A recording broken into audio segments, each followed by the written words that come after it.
ಎಲ್ರಿಗೂ ನಮಸ್ಕಾರ. ನಮ್ಮ ಅಡುಗೆ ಚಾನೆಲ್ಗೆ ಸ್ವಾಗತ. ಇವತ್ತಿನ ವಿಶೇಷ ಹಿತವಾಗಿ ರುಚಿಕರವಾಗಿರೋ ಅಂಥ ಕೆಂಪು ಮಸಾಲೆ ಚಿತ್ರಾನ್ನದ ರೆಸಿಪಿ. ಸ್ವಲ್ಪ ಕಾಯಿ ಮಸಾಲನ ರುಬ್ಬಿ ಹಾಕಿ ಮಾಡಿದ್ದೀನಿ.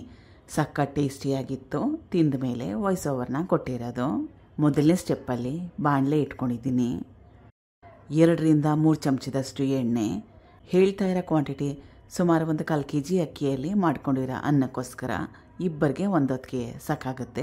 ಈ ಅಳತೆಯಲ್ಲಿ ಮಾಡಿಕೊಂಡ್ರೆ ಎಣ್ಣೆ ಬಿಸಿ ಆದಮೇಲೆ ಸಾಸಿವೆ ಸಣ್ಣ ಚಮಚದಲ್ಲಿ 1 ಚಮಚದಷ್ಟು ಸಾಸಿವೆ ಚಿಟಪಟ ಅಂದ ನಂತರ ಉದ್ದುದ್ದವಾಗಿ ಕಟ್ ಮಾಡಿ ಇಟ್ಕೊಂಡಿರೋ 2 ಮೀಡಿಯಮ್ ಸೈಜ್ ಈರುಳ್ಳಿ ಹಾಕ್ಕೊಂಡ್ಮೇಲೆ ತುಂಬಾ ಜಾಸ್ತಿ ಹೊತ್ತು ಬೇಯಿಸ್ಕೊಳ್ಳೋ ಅವಶ್ಯಕತೆ ಏನಿಲ್ಲ. 2 ನಿಮಿಷ ಮೀಡಿಯಮ್ ಫ್ಲೇಮ್ನಲ್ಲಿ ಬೇಯಿಸ್ಕೊಂಡ್ರೆ ಸಾಕಾಗುತ್ತೆ. 2 ನಿಮಿಷ ಆದಮೇಲೆ ಈರುಳ್ಳಿಲಿದೆ ಹಸಿ ವಾಸನೆ ಹೋಗಿದೆ, ಇಷ್ಟರ ಮಟ್ಟಿಗೆ ಬೇಯಿಸ್ಕೊಂಡ್ರೆ ಸಾಕಾಗತ್ತೆ. ಹಸಿ ಬಟಾಣಿ ಸುಮಾರು 100 ಗ್ರಾಮ್ಸಷ್ಟು ಬಟಾಣಿ ಹಾಕ್ಕೊಂಡ್ಮೇಲೆ ಕಲಿಸ್ಕೊಂಡು ಬಟಾಣಿ ಮೆತ್ತಗಾಗೋವರೆಗೂ ಬೇಯಿಸ್ಕೋಬೇಕು. ಬಟಾಣಿ ಬೇಯೋಷ್ಟರಲ್ಲಿ ಮತ್ತೊಂದು ಸ್ಟೆಪ್ ಇದೆ. ಮಿಕ್ಸಿ ಜಾರ್ ತೊಗೊಂಡಿದ್ದೀನಿ. ಚೆನ್ನಾಗಿ ಹಣ್ಣಾಗಿರೋ ಕಟ್ ಮಾಡಿ ಇಟ್ಕೊಂಡಿರೋ 2 ಮೀಡಿಯಮ್ ಸೈಜ್ ಟೊಮ್ಯಾಟೊ, ಹಸಿ ತೆಂಗಿನ ತುರಿ ಸಣ್ಣ ಕಪ್ಪಲ್ಲಿ ಅರ್ಧ ಕಪ್ಪಷ್ಟು, ಬೆಳ್ಳುಳ್ಳಿ ಮತ್ತು ಹಸಿ ಶುಂಠಿ, 2 ಹಸಿರು ಮೆಣಸಿನ್ಕಾಯಿ, ಸುಮಾರು 8-10 ಎಲೆಯಷ್ಟು ಪುದೀನ ಸೊಪ್ಪು. ನೀರನ್ನ ಹಾಕ್ಕೊಳ್ದೆ ಇದನ್ನು ಚೆನ್ನಾಗಿ ನುಣ್ಣಗೆ ರುಬ್ಕೋಬೇಕು. ರುಬ್ಬಿದ್ದಾಗಿದೆ. ಹಸಿ ಬಟಾಣಿ ಕೂಡ ಚೆನ್ನಾಗಿ ಬೆಂದಿದೆ. ಬ್ಯಾಡಗಿ ಅಚ್ಕಾರದ ಪುಡಿ, ಇದು ಖಾರ ಏನು ಜಾಸ್ತಿ ಇರಲ್ಲ, 1 ಟೇಬಲ್ ಸ್ಪೂನಷ್ಟು, ಅಂದರೆ ದೊಡ್ಡ ಚಮಚದಲ್ಲಿ 1 ಚಮಚದಷ್ಟು. ಗರಂ ಮಸಾಲ ಸಣ್ಣ ಚಮಚದಲ್ಲಿ 1 ಚಮಚದಷ್ಟು. ಮನೇಲಿ ಮಾಡಿರೋದು ರೆಡಿಮೇಡ್ ಗರಂ ಮಸಾಲ ಯಾವುದಾದ್ರೂ ಪರವಾಗಿಲ್ಲ. ಸ್ವಲ್ಪ ಅರಿಶಿನ, 10-20 ಸೆಕೆಂಡಷ್ಟು ಈ ಪದಾರ್ಥಗಳನ್ನ ಮಿಕ್ಸ್ ಮಾಡ್ಕೋಬೇಕು.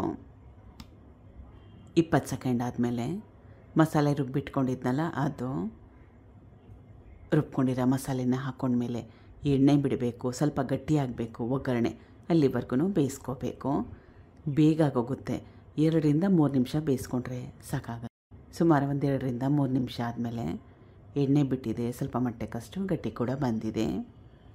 ರುಚಿಗೆ ತಕ್ಕಷ್ಟು ಉಪ್ಪು ಹಾಕ್ಕೊಂಡ್ಮೇಲೆ ಚೆನ್ನಾಗಿ ಕಲಿಸ್ಕೋಬೇಕು.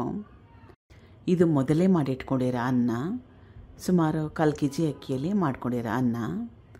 ರೈಸ್ ರೆಸಿಪಿ ಇದ್ದರೆ ಅನ್ನನ ಉದುರುದ್ರಾಗಿ ಮಾಡಿಕೊಂಡ್ರೆ ಚೆನ್ನಾಗಿರುತ್ತೆ. ಕಲಿಸ್ಕೋಬೇಕು ಚೆನ್ನಾಗಿ, ಹಗುರವಾಗಿ ಕಲಿಸ್ಕೋಬೇಕು, ಅನ್ನ ಮುರಿಬಾರ್ದು. ಕಲಿಸ್ಕೊಂಡಿದ್ದಾಗಿದೆ. ಕೊನೆಯಲ್ಲಿ ಲಿಂಬೆ ರಸ ಕಲಿಸ್ಕೋಬೇಕು. ಮತ್ತೊಮ್ಮೆ ಗ್ಯಾಸ್ ಸ್ಟವ್ನ ಆಫ್ ಮಾಡಿಕೊಂಡ್ರೆ ಪರವಾಗಿಲ್ಲ. ಕೊತ್ತಂಬರಿ ಸೊಪ್ಪು ಕೊನೆಯಲ್ಲಿ. ಈಗ ರುಚಿಯಾದ ಕೆಂಪು ಮಸಾಲೆ ಚಿತ್ರಾನ್ನ ರೆಡಿಯಾಗಿದೆ. ಸಖತ್ ಟೇಸ್ಟಿಯಾಗಿತ್ತು. ತಿಂದ ಮೇಲೆ ವಾಯ್ಸ್ ಓವರ್ನ ಕೊಟ್ಟಿರೋದು. ಬೆಳಗ್ಗೆ ತಿಂಡಿ, ಮಧ್ಯಾಹ್ನದ ಊಟ, ಲಂಚ್ ಬಾಕ್ಸ್ ಎಲ್ಲದಕ್ಕೂ ಹೊಂದುತ್ತೆ. ಚೇಂಜ್ ಬೇಕಂದಾಗ ಕೂಡ ಮಾಡ್ಕೊಂಡು ತಿನ್ಬೋದು. ಟ್ರೈ ಮಾಡಿ ನೋಡಿ. Thank you for watching. ಧನ್ಯವಾದಗಳು.